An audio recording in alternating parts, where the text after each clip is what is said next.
Assalamualaikum warahmatullahi wabarakatuh. Pemirsa, tahun 2024 adalah tahun pemilu, tahun pilpres, tahun pileg, dan tahun 2024 adalah tahun pertaruhan Partai Golkar. Kenapa? Karena sudah tiga periode ini, tiga pemilu kali ini, tiga kali pemilu ini Golkar belum bisa mencalonkan ketua umumnya menjadi capres. Tahun 2014 Abu Rizal Bakri gagal menjadi capres padahal udah ditunjuk oleh Munas sebagai calon presiden dari Partai Golkar.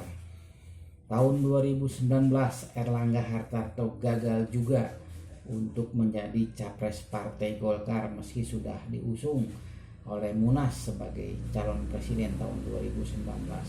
Dan yang terakhir tahun 2024 masih Erlangga Hartarto mendapat mandat juga dari Munas untuk jadi calon presiden dan wakil presiden. Dua periode ke belakang Abu Rizal Bakri gagal karena elektabilitas Abu Rizal Bakri waktu itu tidak memadai. Bahkan tahun 2014 itu Abu Rizal Bakri diserobot oleh mantan ketua Partai Golkar yaitu Yusuf Kala.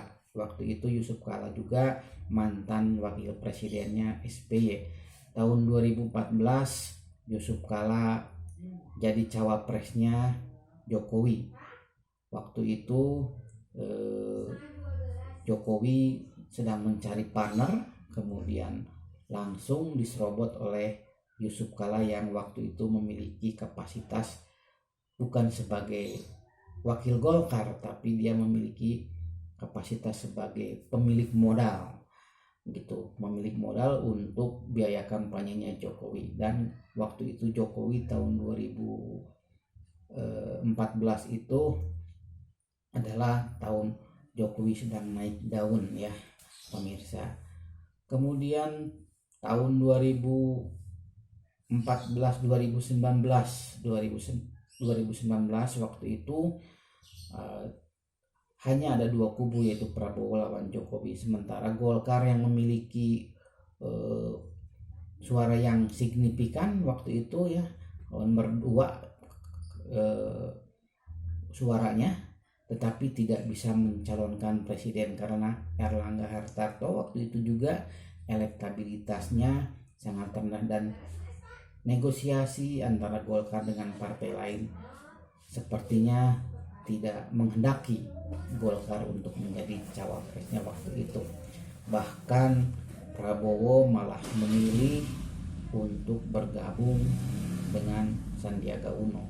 Akhirnya Golkar memutuskan untuk mendukung Jokowi Ma'ruf Amin. Menyedihkan sekali bukan?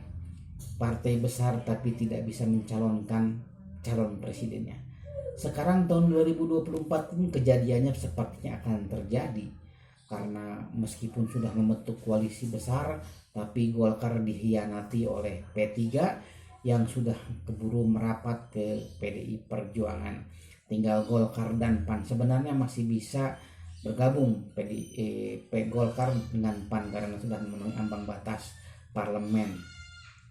Akan tetapi persoalannya siapa yang akan menjadi capres dan siapa yang akan menjadi cawapresnya. Baik PAN maupun Golkar, ketua umumnya elektabilitasnya sangat rendah sekali.